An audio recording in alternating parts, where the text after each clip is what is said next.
nos lampes prêtes, chrétiens, préparons-nous pour l'heure où les trompettes annonceront l'époux. Amis de la communauté d'études quotidiennes de la Bible, bonjour, bonsoir. Content de vous accueillir en cet instant dans le cadre de notre rendez-vous d'études de la parole de Dieu. Nous vous souhaitons la plus cordiale des bienvenues à l'étude du jour.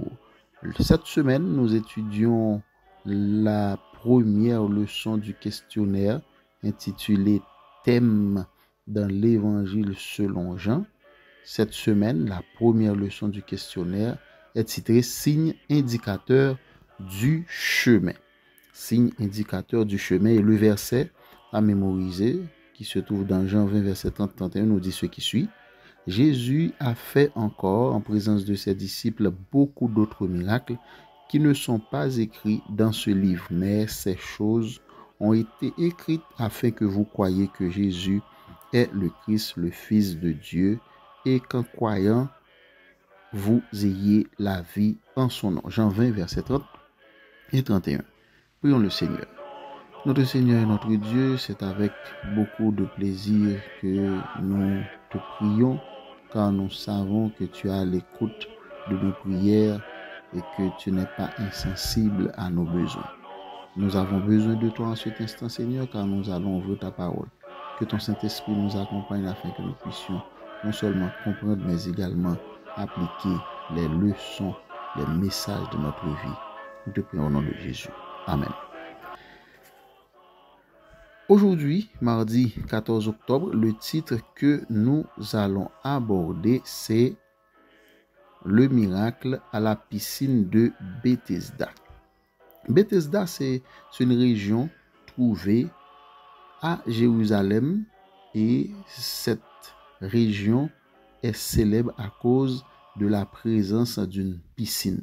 Une piscine que je pourrais qualifier de piscine miraculeuse. C'est ce que Jean nous rapporte. Jean nous rapporte dans Jean 5, versets 1 à 9, une histoire où Jésus qui passait à Bethesda, mais plus précisément tout près de la piscine de Bethesda, Jésus qui va réaliser un miracle extraordinaire pour un homme au profit d'un homme malade depuis 38 ans.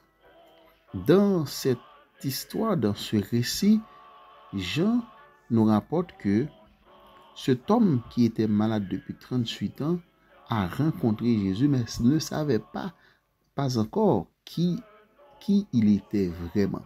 Il ne savait pas qui était Jésus.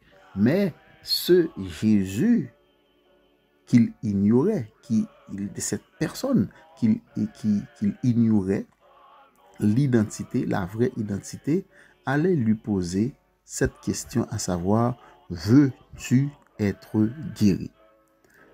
Jésus pose la question et bizarrement, l'homme malade n'a pas répondu directement à la question.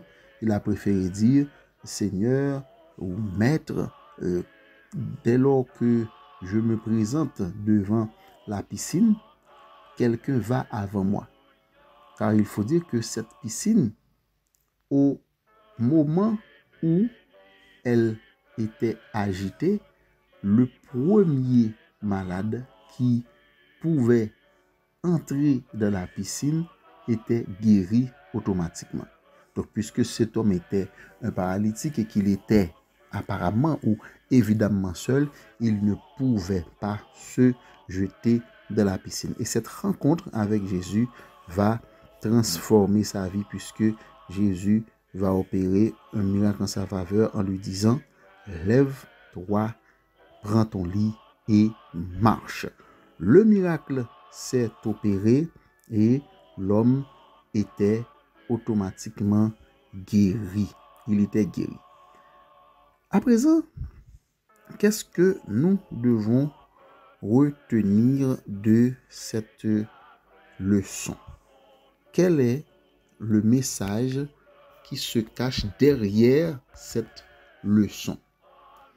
D'abord, la grâce surpasse les rituels humains. C'est le premier message que nous devons retenir. La grâce surpasse les rituels humains. La piscine de Bethesda représentait une croyance populaire en une guérison conditionnée par les circonstances, l'agitation de l'eau et être le premier à plonger. Mais Jésus montre que la véritable guérison vient de lui, directement, sans passer par des rites ou des règles humaines. Il guérit l'homme sans même utiliser l'eau de la piscine. La deuxième leçon que nous devons retenir, c'est que la guérison physique et spirituelle sont liées.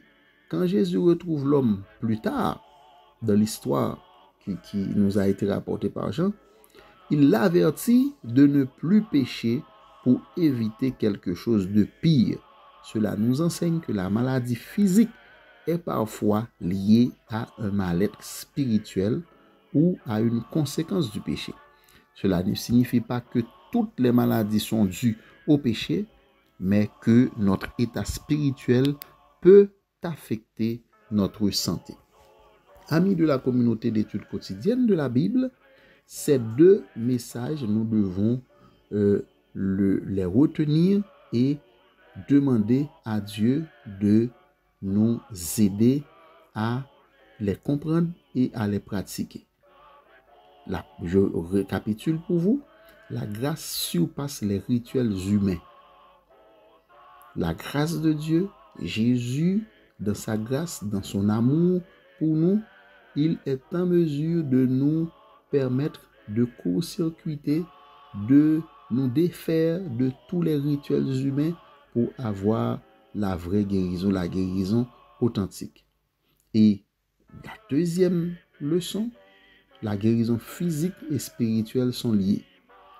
Nous devons faire attention car l'état de notre santé spirituelle peut affecter l'état de notre santé physique, mentale et morale.